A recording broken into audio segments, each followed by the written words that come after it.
عطیہ رضی اللہ تعالی عنہ سے روایت ہے، انہوں نے فرمایا کہ ہمیں حکم ہوا کہ ہم عیدین کے دن حائضہ اور پردہ نشین عورتوں کو بھی باہر لے جائیں تاکہ وہ مسلمانوں کے اجتماع اور ان کی دعاؤں میں شریک ہو سکیں۔ البتہ حائضہ عورتوں کو نماز پڑھنے کی جگہ سے دور رکھیں۔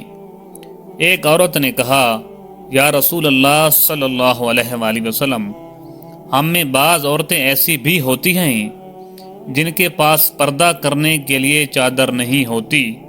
آپ صلی اللہ علیہ وآلہ وسلم نے فرمایا کہ اس کی ساتھی عورت اپنی چادر کا ایک حصہ اس سے اوڑھا دے۔ اور عبداللہ بن رجاء نے کہا، ہم سے عمران قطان نے بیان کہا ہم سے محمد بن سیرین نے کہا، ہم سے عطیہ نے، میں نے حضرت صلی اللہ علیہ وآلہ وسلم سے سنا اور یہی حدیث بیان کی۔ صحیح بخاری حدیث نمبر 351۔ حضرت جابر بن عبداللہ رضی اللہ تعالی عنہ نے تہمت باندھ کر نماز پڑھی جسے انہوں نے سر تک باندھ رکھا تھا اور آپ کے کپڑے کھونٹی پر ٹنگے ہوئے تھے۔ ایک کہنے والے نے کہا، آپ ایک تہمت میں نماز پڑھتے ہیں؟ آپ نے جواب دیا کہ میں نے ایسا اس لیے کیا کہ تجھ جیسا کوئی احمق مجھے دیکھے۔ بھلا رسول اللہ صلی اللہ علیہ وآلہ وسلم کے زمانہ میں دو کپڑے بھی کس کے پاس تھے؟ صحیح بخاری حدیث نمبر 352۔ حضرت جابر رضی اللہ تعالی عنہ کو ایک کپڑے میں نماز پڑھتے دیکھا اور انہوں نے بتلایا کہ میں نے نبی صلی اللہ علیہ وآلہ وسلم کو بھی ایک ہی کپڑے میں نماز پڑھتے دیکھا تھا۔ صحیح بخاری حدیث نمبر 353۔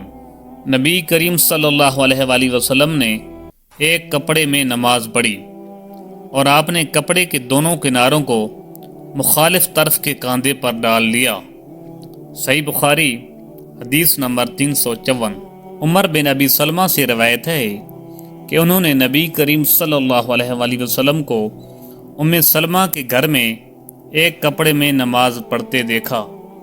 کپڑے کے دونوں کناروں کو آپ نے دونوں کاندھوں پر ڈال رکھا تھا۔ صحیح بخاری حدیث نمبر 355۔ عمر بن ابی سلمہ نے کہا کہ میں نے رسول اللہ صلی اللہ علیہ وآلہ وسلم کو حضرت سلمہ رضی اللہ تعالی عنہا کے گھر میں ایک کپڑے میں نماز پڑھتے ہوئے دیکھا۔ آپ اسے لپیٹے ہوئے تھے اور اس کے دونوں کناروں کو دونوں کاندھوں پر ڈالے ہوئے تھے۔ صحیح بخاری حدیث نمبر 356۔ ہانی بنت ابی طالب سے روایت ہے، وہ فرماتی تھیں کہ میں فتح مکہ کے موقع پر نبی کریم صلی اللہ علیہ وآلہ وسلم کی خدمت میں حاضر ہوئی۔ میں نے دیکھا کہ آپ غسل کر رہے ہیں۔ آپ کی صاحبزادی فاطمہ رضی اللہ تعالی عنہا پردہ کیے ہوئے ہیں۔ انہوں نے کہا، میں نے حضور صلی اللہ علیہ وآلہ وسلم کو سلام کیا۔ آپ نے پوچھا کہ کون ہے؟ میں نے بتایا کہ ہانی بنت ابی طالب ہوں۔ آپ نے فرمایا، اچھی آئی ہو ہانی۔ پھر جب آپ نہانے سے فارغ ہو گئے تو اٹھے اور 8 رکعت پڑھی ایک ہی کپڑے میں لپٹ کر۔ جب آپ نماز پڑھ چکے تو میں نے عرض کی، یا رسول اللہ صلی اللہ علیہ وآلہ وسلم، میری ماں کے بیٹے حضرت علی بن ابی طالب کا دعویٰ ہے کہ وہ ایک شخص کو ضرور قتل کرے گا، حالانکہ میں نے اسے پناہ دے رکھی ہے۔ یہ میرے خاوند حبیرہ کا فلاں بیٹا ہے۔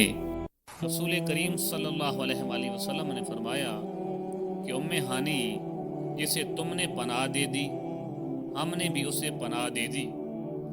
ہانی نے کہا کہ یہ نماز داشت تھی۔ صحیح بخاری حدیث نمبر 357۔